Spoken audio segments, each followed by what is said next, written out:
สวัสดีนะครับเนาะEP นี้ก็มาเล่นพิณโปงนะครับเนาะEP ผ่านไปนั่นก็เป็นการเล่นพิณไฟฟ้านะครับใส่เครื่องขยายนะครับอันนี้ไฟฟ้าก็ได้นะครับเล่นโปงก็ได้นะครับพิณดวงนี้นะครับเนาะว่าพิณพิณบ่แม่นผมเฮ็ดเองนะครับเนาะอันนี้ซื้อเขามานะครับซื้ออาจารย์อื่นมานะครับเอามาเล่นนะพี่น้องเฮาบ่มีเครื่องมือสิไปเฮ็ดผมก็เฮ็ดเป็นนะครับพิณเนาะผมก็เฮ็ดเป็นแต่ว่าบ่คุ้มนะครับสิซื้อมาเฮ็ดก็บ่คุ้มนะครับเนาะลงทุนเฮ็ดเนาะเราเป็นคนเล่นดีกว่านะครับเนาะหัดเล่นนะครับเนาะเพื่อจะเอามาแสดงให้เพื่อนๆได้ชมเบิ่งว่าสิเป็นจั่งใดนะครับเนาะกำลังหัดเล่นอยู่เด้อครับพี่น้องบ่ทันได้เก่งเนาะนี้ก็สิมาเล่นพิณโป่งให้ฟังระหว่างเปรียบเทียบ EP ที่แล้วเล่นพิณไฟฟ้านะครับ EP นี้นะเล่นพิณโป่งนะครับเนาะเล่นแต่ว่าก็พิณตรงนี้สามารถเล่นมีคอนแทคนะครับเนาะนี่ครับ แต่ว่าเขาก็ต้องซื้อถ่านมาใส่นะครับใส่นี่เนาะแล้วก็จังเสียบไฟฟ้านะครับเขาจังสิส่งเสียงให้นะครับเนาะประมาณนั้นนะครับได้ยินแล้วนะครับเนาะ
นี่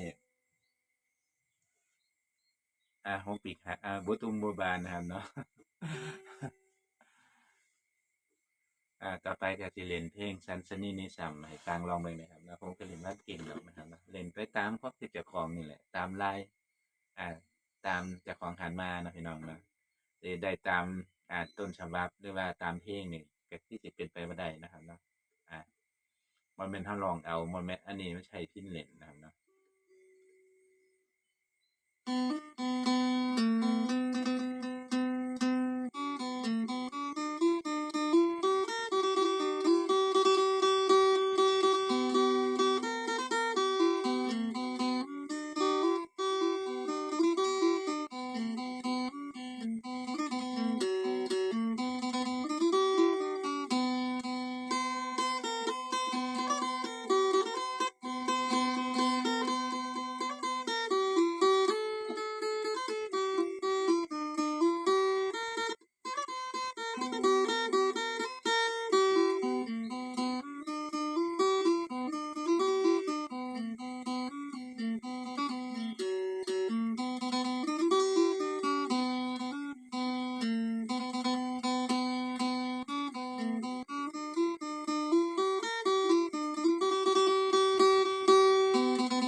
คุณนะครับเด้อ